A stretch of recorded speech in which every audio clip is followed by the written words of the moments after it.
Welcome to another episode of the Her Handmade Hustle podcast. Thank you to everyone who listened to last week's episode. It was the one where my sister came on and I interviewed her because she's also an entrepreneur with her own travel recruitment business.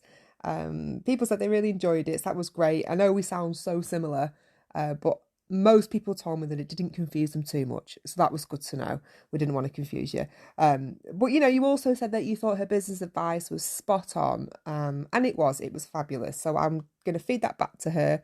Honestly, she's just the best at giving me advice in all aspects of my life. And I always feel so much clearer about whatever it is that I called her about in the first place when I've spoken to her. So hopefully you felt the same too. You enjoyed listening to her valuable insights into the world of being self-employed, and it gave you some fire and some motivation to get out there and start up on your own. So this week I'm back flying solo again today, and what we're talking about? Well, it's that time of year now. The sun's starting to make an appearance, although looking out the window now, it's disappeared again. As quickly as it came out, it's gone back. But regardless, people are starting to look forward to having longer days, days out again, generally in a better, brighter mood. The fairs and markets are popping up everywhere. And I know that a lot of the ladies that I'm working with are booked onto quite a few craft fairs and local markets already. And some of you have already done some too, which is fabulous. You're already out there this year, getting your work out there to be seen. And with fairs and markets, they're fabulous. It's a great chance to make some decent money, to sell your work or your service and just get your name out there. So to do some promotion, some networking. They really are a good way to do this. It's a crucial way to get seen and to get known. And I think a lot of people underestimate the importance of actually having a physical presence when you've got a business of your own. Obviously, social media and having an online presence is the utmost importance. Of course it is. That's where the world is at the moment.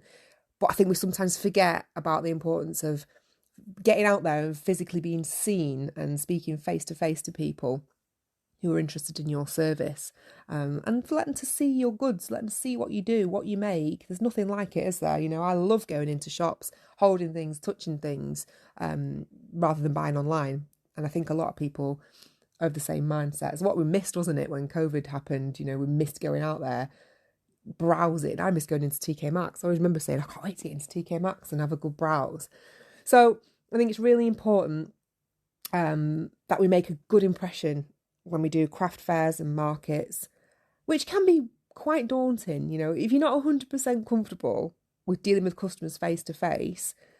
So I thought it might be a good idea today to talk about the art of selling and to give you some tips. If you're not a natural salesperson, or if you struggle with the thought of standing behind a stall, while your work gets judged right in front of your eyes, because that's what it feels like. And if you've ever done a craft fair or a market stall, you'll know that feeling, that awkwardness that comes along, when people are passing by and they're looking at your stuff. Now, I am talking mainly about fairs and markets today, but a lot of this advice will also apply to businesses that have services, like service-based businesses as well. So if you're out at events or you're meeting clients, and you actually got this personal face-to-face interaction, I think you'll find that a lot of the advice that is in this episode today can be applied to that as well. So back to, okay, you've booked a craft fair, you've booked your market, whatever, you're ready to get your stuff out there, whether it's your first one, whether it's your 100th fair, whatever. It's always going to be nervous. You never know how it's going to go. They're very unpredictable. And if you've ever done one, you'll know that some can be absolutely amazing and some can be a total disaster. As I mentioned, you can feel awkward. When people are passing by, do they stop? Don't they stop? What are they muttering to their husbands or their friends when they walk past and point at your stuff? You really feel like you're being judged. Do you speak to them when they approach, or do you just leave them to browse? What if they laugh or faint at the price?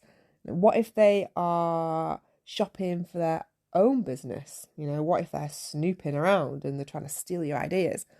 Oh, I know all the questions that come into your head when you're just stood behind that table, people watching, and you're just thinking, you're praying that anyone's going to come over, buy your work and validate you being there and giving up your weekend or whenever, plus all the prep time it's taken to get it all ready. Because my God, fairs are hard work. And like I say, if you've ever done one, you will know that they are difficult. So I thought I could use today's episode to share with you my experience of selling at craft fairs, because I am not a natural salesperson and I never have been. Now, if you're listening to this and you think, oh yeah, well, you've had your own business for 14 years, you're doing something right, obviously you are good at selling. Well, yeah, maybe I am, but I'm not aware of it. I'm not one of these people where I'm not a salesy person. It gives me shivers, the thought of being like that. I actually ducked out of quite a few jobs back in my early 20s that were sales based because I just couldn't do it. I didn't have the backbone for it. And I wanted to use this episode today to let you know that even if you aren't a natural salesperson, it is possible still to run your own business, because there are other ways that you can actually sell your stuff without being that sort of ballsy salesperson that everybody has in mind that you have to be when you run a business. Because when I did craft and wedding fairs, I always did relatively well. Sometimes I did fantastically well. Sometimes it was a complete, utter sham, but that's going to happen. But I always found that I didn't need to chase people around the room to buy my stuff. I didn't need to give them the hard sell when they came over to my stall, because I don't think I could honestly ever do that. It's not me. It's not in my genetic makeup. I'm much more of a softer approach. If people like my stuff, they're going to buy it, full stop. Perhaps I should be a little bit more forthcoming. I don't know, but that's just not who I am. But I still made decent sales, and I still got many new customers each time I exhibited at these fairs. So I'm going to tell you what worked for me and what didn't. So maybe you can go into your next fair or market, or your first one, say whether it's your first or 100th. I want you to go in confident that you can make some sales, even if you're totally shit scared about doing it. Trust me, I've done it. And I think one of the reasons why I don't do them anymore, but when I enjoyed doing craft fairs so much and wedding fairs, was because when I was little, we did a lot of car boot sales. It's like an 80s child, and car boot sales were just like the thing to do. I think they still are. There's a lot of them around now, isn't there? But in the 80s, it was always like, right, let's get all that stuff together. Let's have a car boot sale. And honestly, I'm just forever grateful for those experiences, because I loved doing them. I absolutely loved them. I look forward to it every sort of school holidays or whenever we'd managed to get enough stuff together to try and sell. Usually it was around Easter time. And I just love being behind. We used my dad's decorating paste table. I had wonky legs, I'll always remember. And we always thought that one year it was just going to give up and collapse and everything would end up on the floor. But it never did, amazingly. It survived. But I just love standing behind it, and getting excited every time people came over to our stall. And if you've ever done a car boot sale, you'll know that they are brutal, right? If you have done a car boot sale, you can do a craft fair, you can do a craft market, whatever. Because people are of a different breed at car boots, right? If you've not done one, like I say, you'll have a shock. You should do one. It's a great experience. But they attack your car. And you park up at like 6:30 a.m. in the morning. And before you've even got your stuff out, you've got people like sifting through your boxes, chucking change at you just before you've even got your money box out and you're set up, because they want stuff. Have you got this? Have you got that? They're asking you all these questions, My mum used to laugh because my sister, she'd always be the one that would hide in the car at the beginning until we were all set up. She just hated getting pounced on. So she'd lock herself in the car. But I was right out there with my mum.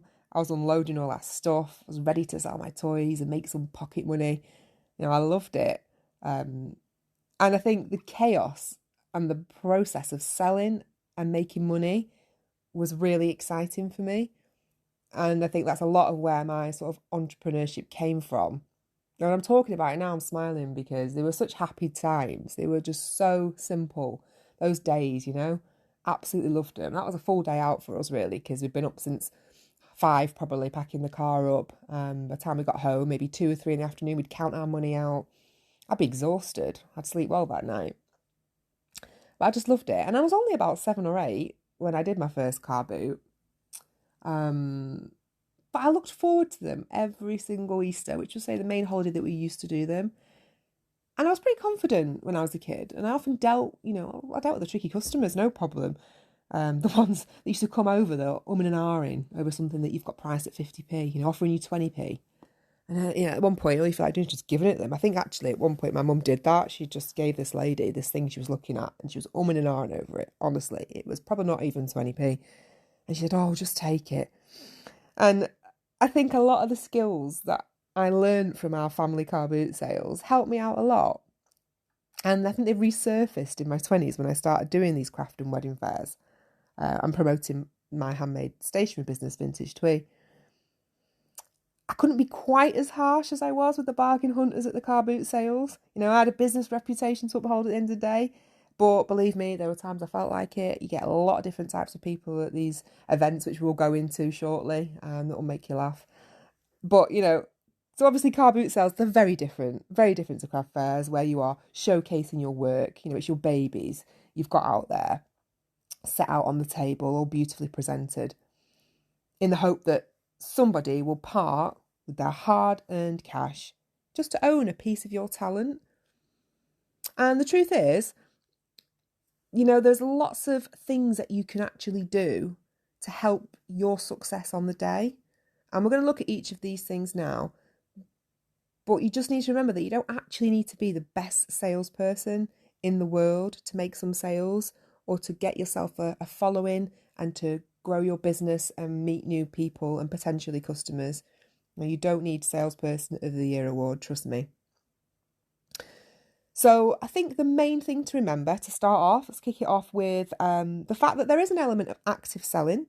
I'm calling it active because, it's something that you do have to do. It's ultimately required when you stand behind that table and you're wanting people to buy your stuff.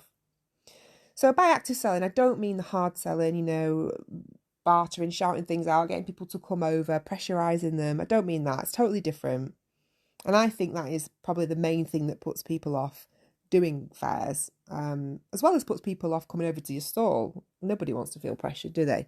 They just want to browse. And there are lots of ways that you can be active to make a sale without actually doing anything that's outside of your comfort zone. And we're going to look at these now. So I think the first one, the main one when you do a craft fair or a fair of any kind, is your body language. And your body language is huge. It can be the difference between having a crowd of people at your table and nobody. And I think it's about striking a balance between looking interested in your potential customer, but not too interested that you scare them off. You don't want to be weird, obviously, but you don't want to look bored either. Like you'd rather be somewhere else or on your phone texting or doing numerous selfies, for social media and regularly posting updates. Honestly, no one cares. Let's be honest. You're at the fair. Yes, take a picture before you start. Show people where you are in case they want to come down and see you. But no one actually is that bothered about how many things you've sold as you're going along, like an hourly update. Save that time, save that energy until you finish, and then you can tell people how it went. Okay, because you have got a focus, and that focus is to be around those people in that room and be there for them if they want to come over and if they need you. So you do want to look like that you actually want to be there. I used to stand up actually for the majority of the craft and wedding fairs that I did. Usually because I always had this fabulous dress on that I just wanted to show off because I would always dress the part. I did a lot of vintage fairs, so I'd wear 1940s style outfits or 50s dresses. And I used to dress to the theme of the actual fair. So I'd only sit down when my feet were really tired or it was quiet and no one was around.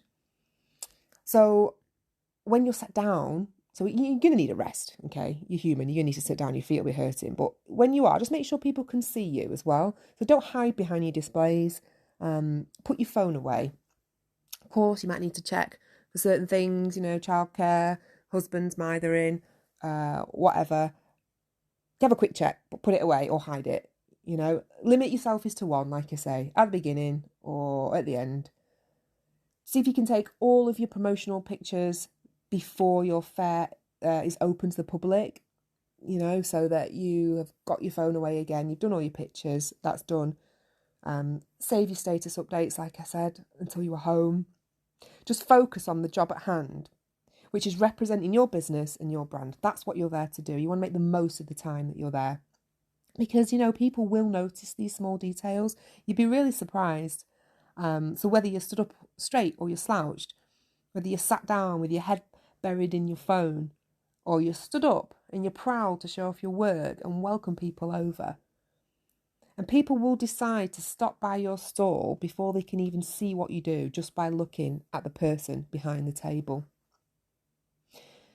Also, leading on from there, you never want to underestimate the power of a smile.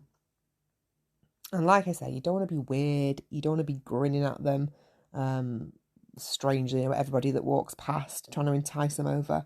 But a friendly smile goes a long way at these places and can create a really positive first impression, because these people don't know you from Adam. They have no idea who you are. They might be afraid to come over. They don't know what to expect. Are you going to talk to them or you're not? So give them a smile. Give them a friendly, fleeting smile. And it might just invite them over. Most of the time it does. I found that most people were more likely to come over and see my stall when I was smiling. Just smiling at the room, looking around, thinking I'm happy to be here. Having a little giggle, like with the person on the stall next to me. Strike up a conversation. This is a really good technique that always seemed to work for me.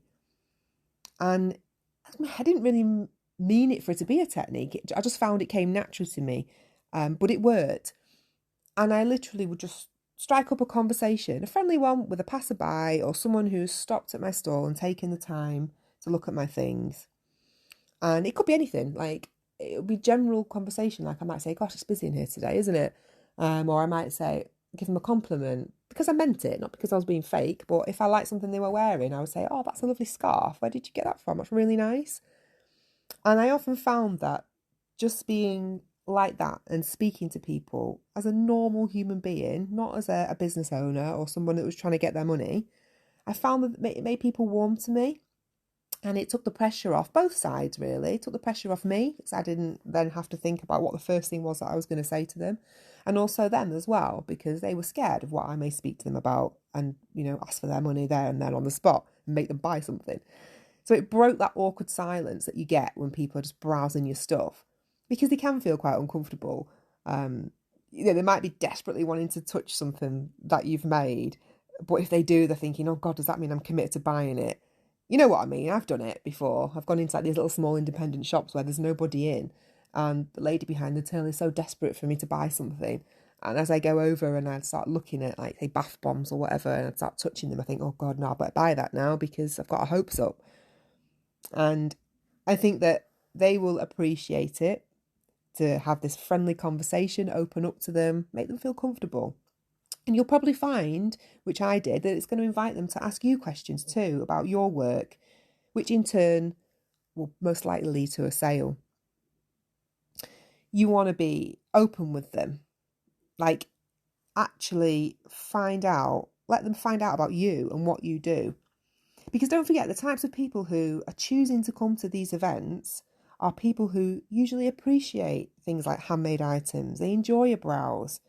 You don't wake up on a Sunday morning and go, oh, I really want to go to this craft fair today because, I just want to have a wander around and you just don't. You just say, I want to go there because I absolutely love the fact that people have made these things. It's exciting.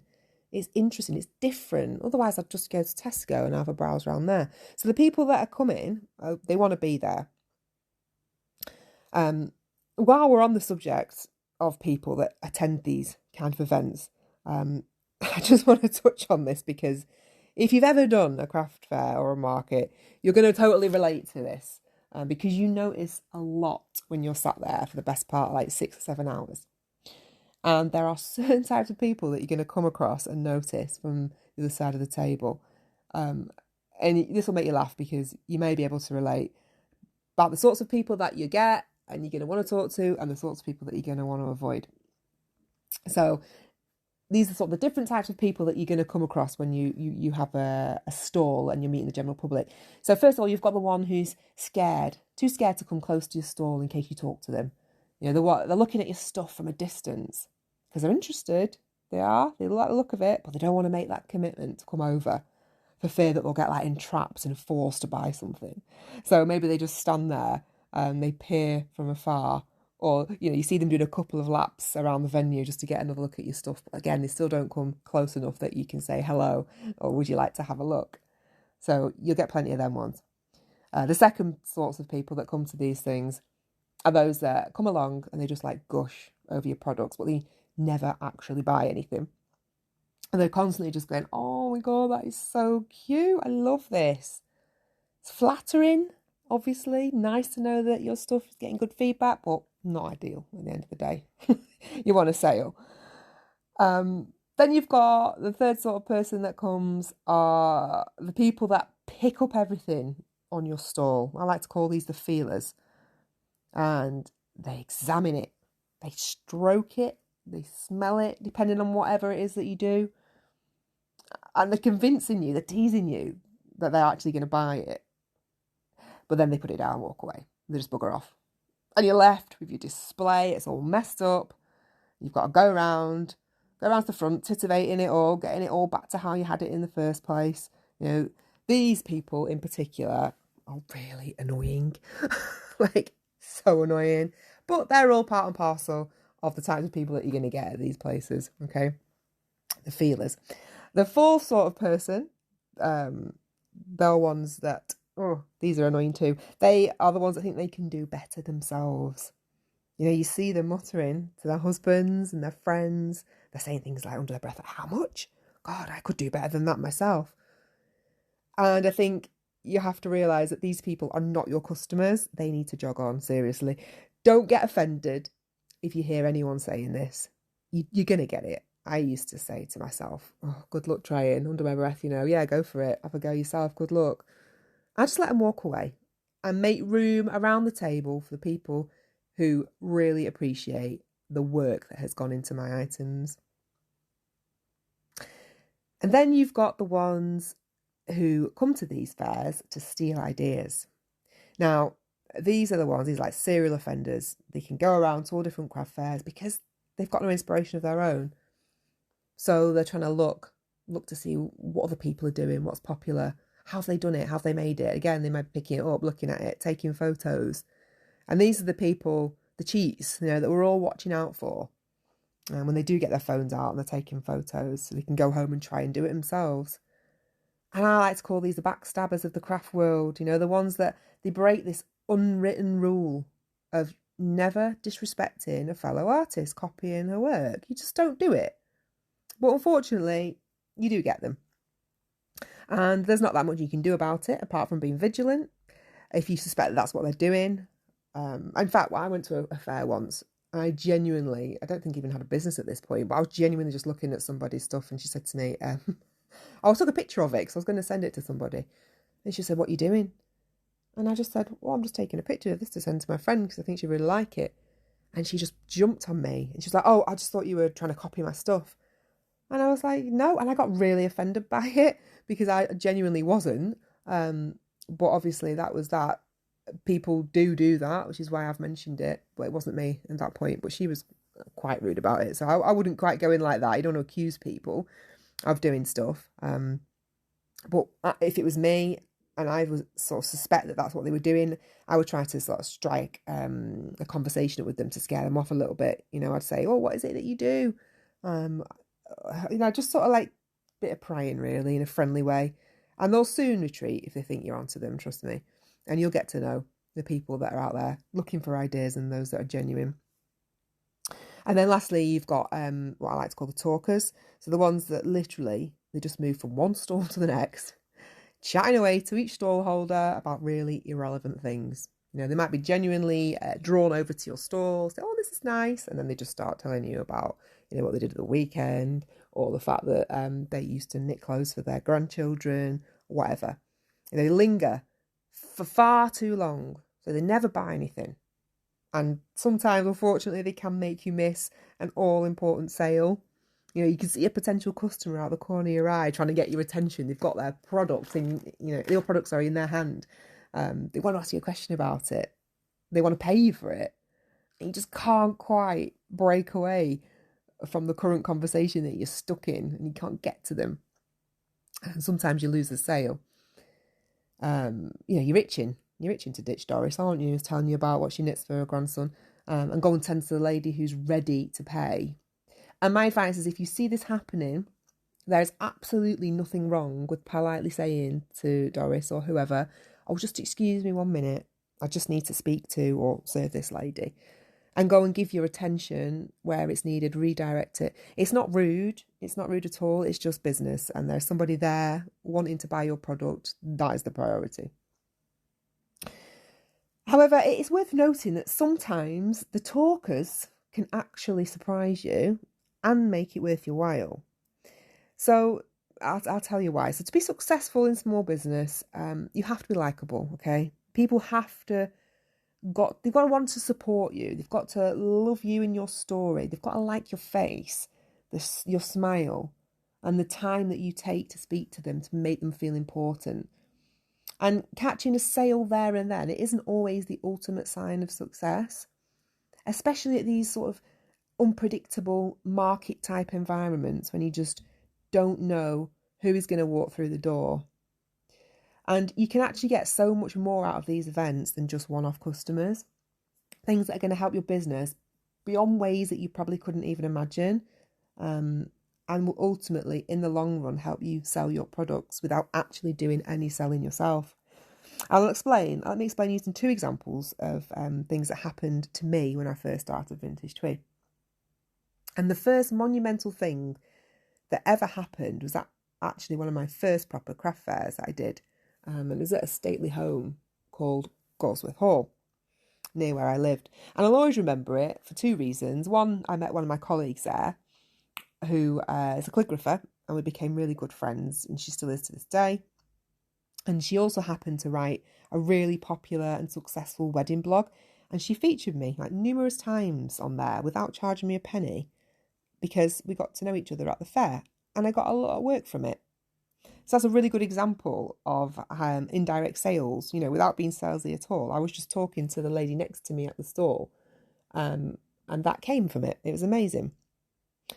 And the second reason I'll always remember this fair is because it was previously mentioned about the talkers and how you get these people that come over. Well, I had one of these talkers at this fair, and she was a local lady in her, probably early 60s.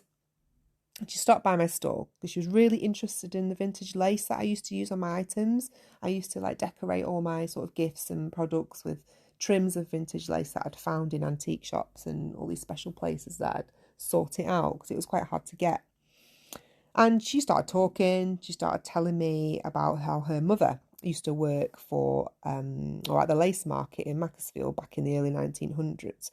So the lace market used to be the heart of the world's lace industry in Nottinghamshire, I think it was at the time, Nottingham. But her mum worked in different places, but that's where it all started, in Nottingham. And it was where the first ever machine to make lace was invented. So anyway, she was at my stall for about half an hour telling me this story, probably, about her mother who used to work in a lace factory. And she'd not long since passed away, she told me. So after this long conversation and a few missed sales, to say the least, she left with her husband. Wished me all luck with my business. Said, "I love your stuff. I really hope you do well, Joanne. It's been lovely talking to you." Now, this fair I was doing was a 3-day event. And this was the first day. So I didn't do much in terms of sales. The weather was awful. It didn't bring many people out. Well, the next day I went back to my stall for day 2. Everything was still set up. And that afternoon, the lady came back again. And I saw her in the distance with her husband. And she was making a beeline for my stall. And I thought, oh God, oh no, she's back. She's going to want to have another long chat. What does she want? Is she just come to have a browse again? Anyway, I noticed that she was carrying these 2 huge bin bags. And she was lugging them across the marquee over to me. And when she arrived at my table, she put the bags down. And she said to me, "We've been clearing out my mum's house, and we thought you could use these in your beautiful products." So I opened the bin bags and there were mountains and mountains of vintage lace like I had never seen, like reels of it, offcuts, cards full of them, spools. It was like a dream come true. They were all from the factory where this lady's mum had worked back in the early 1900s, and she'd kept all these bits of lace that the factory didn't want or couldn't use. She'd kept them all in their back room. I don't know why. I don't know if she was a crafter herself, whether she did little bits with it, but I mean, there was more lace there than anyone could ever dream of in a lifetime, honestly. I couldn't believe it. I literally had enough vintage lace to last me for years. It was amazing. I was going around, like I say, all these antique stores, buying it by the meter. It got really expensive, and I couldn't sustain it. But then this happened, and all those materials, they helped me develop new product ranges. Because I didn't have a lot of money starting out, like we all don't. But this lady made it possible for me to create more items which sold. And they sold so well because of the history behind the materials that we used to create them. People used to love that story. And it's an example of how, even though I wasn't selling anything for her, she liked me that much that she actually enabled me to sell more than I ever thought I could by giving me the means, or materials in this case, to do it. And I still have loads of that lace left to this very day. That's how much there was 14 years later. Total true story. It's all in the loft now. I must get it down one day and have a rifle through again to bring back some memories. So when you're at these fairs and you don't feel like you're actively selling, don't stress about it. Because by taking the time to talk to people, explore the different ways that you can benefit from them, you'll do wonders for your business, trust me. It's not all about the instant sales there and then. You ultimately want to get your business out there and get your face known and be liked, which, will naturally, in time, bring the sales in for you. And that leads me on to my second example that happened to me when I was just talking to someone at a local market that I was exhibiting at. And this guy saw that I was selling vintage-inspired gifts and products and things that I'd made. And it made him approach me to find out more. And it turned out that this person was a TV producer who was running some adverts for a local vintage market, and he needed someone to present them. So he saw my style. Obviously, I had my dress on, had my hair done. And he must have just thought the face fits. And it was quite mad, really. But I ended up filming probably around 6 or 7 of these adverts, all for different events. And I became the face of this market. It was Warrington Market for a while, actually. It was for a good couple of years.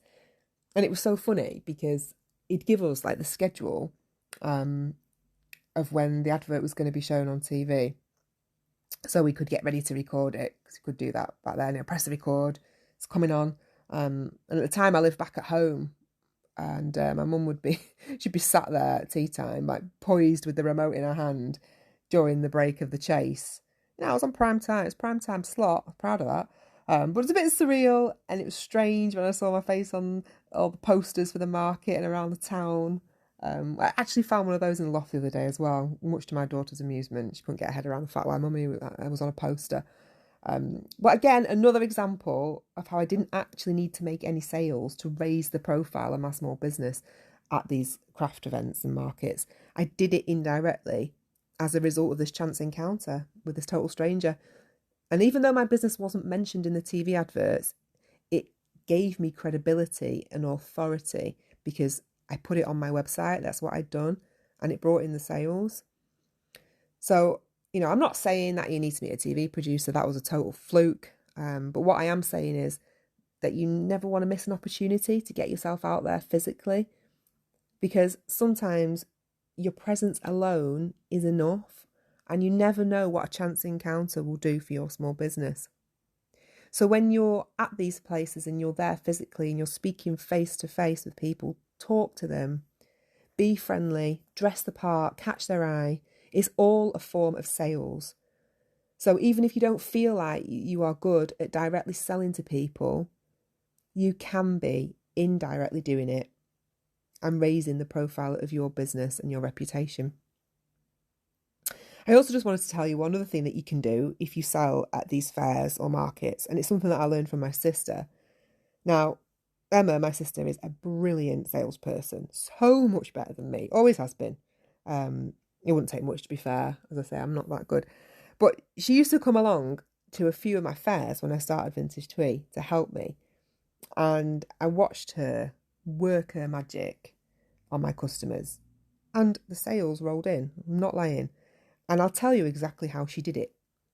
Yeah, I'm going to share Emma's secret with you because I watched it work so many times right before my eyes. So here it is, okay? When someone comes over to your stall, you've got to get their senses engaged. So it doesn't matter what you do or what you make, you can use this technique, all right? You need to activate at least one of people's 5 senses because doing that can influence buyer's behaviour and it can facilitate a sale, trust me. So, for example, my stuff is very tactile, lots of different materials like mixed media to it, delicate lace to touch, stuff like that, vintage music sheets that like, people just wanted to feel and hold and say they've got this piece of history in their hands. And I used to watch my sister encourage people to pick everything up. And she'd say to them, she'd welcome them over, hi, feel free to have a browse. And then she'd say, pick it up, hold it, feel free to touch it, feel it. It's no problem at all. Because she said to me, if you can get people to hold your stuff in their hands, it will get them to envisage it in their life, in their home, at their wedding, wherever, whatever purpose they have come looking for, they will picture it easier and they will want it. If you sell food or drink, you want to excite their taste buds by having some samples out on your stall. Let them taste it. Let them get overwhelmed by the sense of what it feels like in their mouth, how exciting the flavours are. It won't cost you really anything. Break up a few pieces of whatever it is that you're selling, cookies, cakes, cheese, anything. Have it out there for them to try. People love a free sample anyway. If you sell scented products like candles or bath stuff, encourage people to smell them.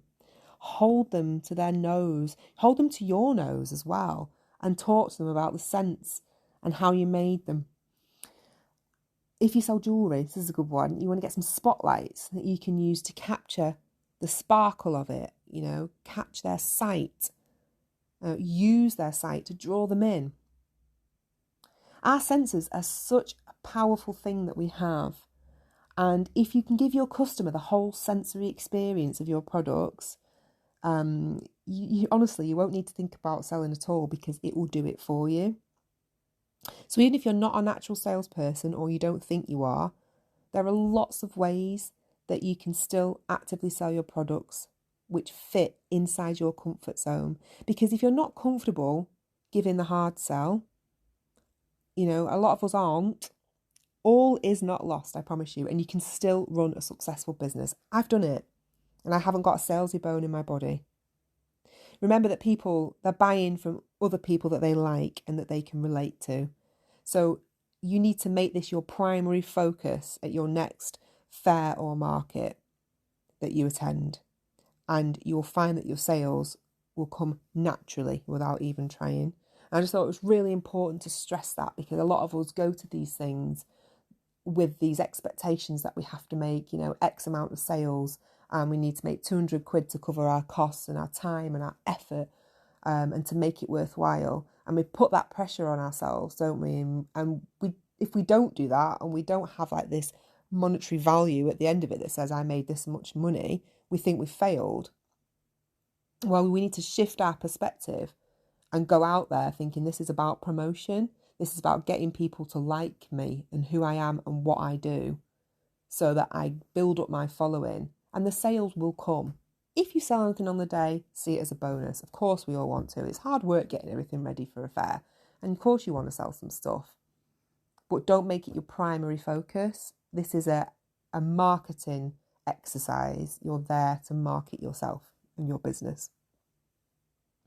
So hopefully those tips have given you some confidence about the things that you can put into practice at the next public event that you attend. And like I said earlier, even if you are listening to this, you don't actually sell handmade items, but your business is more like service based, you can still use the tips to help you secure clients by implementing them in any face-to-face encounters or interactions that you have. You know, for example, if you do presentations or you do talks to pitch your service, look back on, or listen back, I should say, on the things that I've mentioned in this episode about body language, about smiling, about striking up conversations and making people feel comfortable, and put them in your pitch, because they will ultimately work for that as well. It's not just about selling things, handmade things. It can work for service businesses as well. Now, I know I said that I don't have a salesy bone in my body, and I stand by that. But I do have to mention that I'm releasing lots of new exciting services soon that's going to help you grow your business. Now, as some of you know, I've been off for a while after a big operation, so I've had a lot of time on my hands to review what I'm currently offering to all you amazing women with small businesses.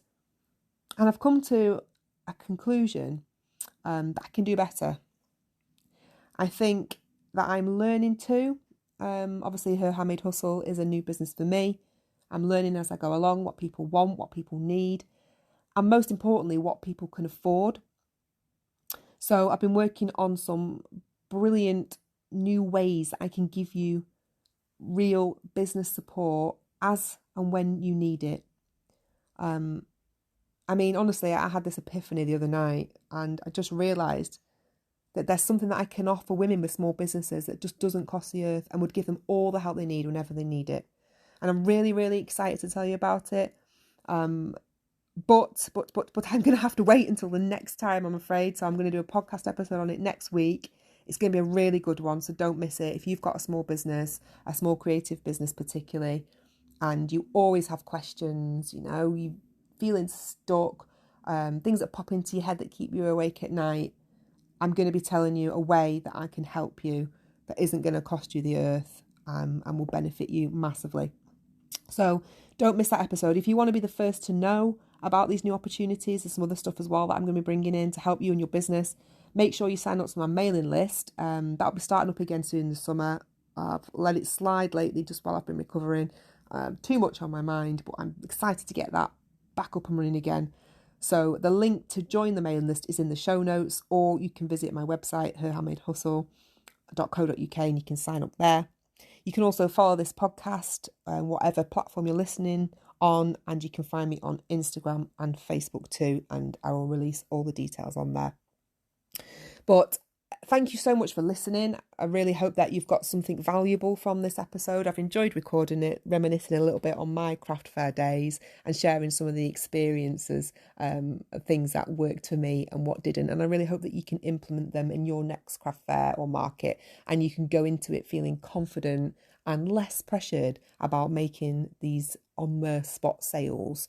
You know, look at the bigger picture, the longer term, and see it all as a marketing exercise that is going to benefit you and your business. So I'll leave it there for now. Thanks again for listening, and I look forward to the next episode next week. Take care. Bye.